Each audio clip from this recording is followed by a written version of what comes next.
life, and now Gray knew it was only the opening act. Leona Voss sat in the interrogation room, wrist still bruised from her night in the cell. Her eyes, once bright with morning runs, were dulled by fear and sleepless nights. Across from her, Marisol Quade rocked gently, clutching the sleeves of her jail-issued sweater. Each woman believed the other had killed Cassian. Neither knew the truth, that Orion Krell had orchestrated it all. Gray opened his laptop. The screen glowed with new data. Cell tower pings, credit card transactions, surveillance footage from a gas station 80 miles north. All pointed to a pattern. Krell was moving south, always staying one step ahead. He bought diesel under a false name. He checked into motels for just hours at a time. He left no footprints his investigators could follow. But Gray had something Krell didn't expect: motive. Krell thrived on heartbreak. He needed a final, explosive crescendo, and he was building toward it. Gray traced Krell's path to a small lakeside town, Elmwood, where a young couple, Avery Nolan and Theo Marsh, had reported mysterious notes. "Meet me by the water. Find us. It's not over." The same language, the same white lily symbol sketched in the margin. Gray assembled a team. They fanned out across Elmwood's winding roads, canvassed the shoreline, interviewed terrified residents. Avery described waking to lilies on her doorstep. Theo described finding his father's watch, engraved with the initials OK, on his car seat. They thought it a prank. They thought it was meaningless. They were wrong. Night fell. Gray drove to the meeting spot, an old boathouse half sunken at the water's edge. Moonlight fractured on broken windows. Inside, he found fresh footprints in the dust, 2 sets side by side. He followed them to the rafters, where a white lily lay beside a twisted length of rope. He bagged both as evidence. His radio crackled. "Detectives, you need to see this." Outside, officers had cornered Krell's battered sedan. The license plate was fake, but the VIN matched. Krell was inside, engine running, headlights off. They ordered him out. He stepped into the beam of flashlights, hands raised. His face was calm, too calm. Gray approached, holstered his weapon. Krell's lips curved into a slow smile. "Detective Gray," Krell said. His voice was soft, almost polite. "We meet again." Gray cuffed him. Krell offered no resistance. Gray read him his rights.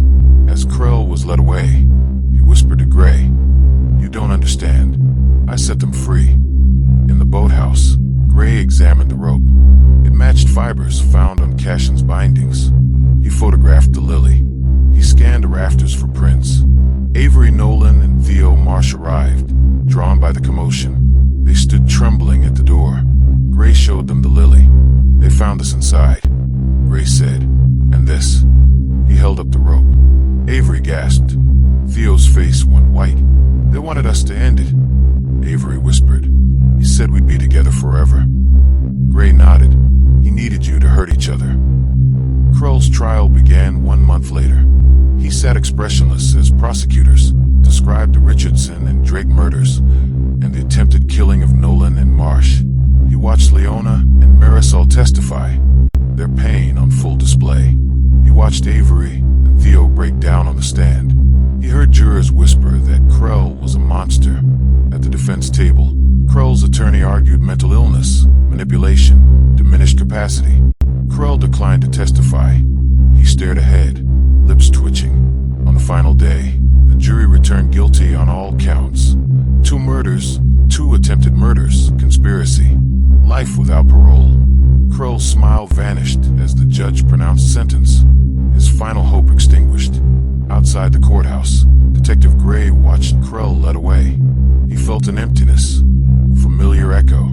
Krell's capture closed one nightmare, but Gray knew darkness would shift and coil elsewhere. Evil never dies. It migrates. It watches for cracks in love, fractures in trust. Leona and Marisol stood together under a gray sky. Neither spoke. Both stared at the ground. Gray approached. He handed each a single white lily preserved in a glass vial. "For closure," he said. They nodded, tears glistening. They did not forgive each other. They did not forget. But they had answers. Gray turned to leave. Behind him, the lilies lay on the courthouse steps, symbols of lives nearly destroyed. He paused. He glanced back at Krell's empty chair in the courtroom. He whispered to himself, "Until the next time." As he walked away, a breeze stirred the petals. One lily tumbled from its vial.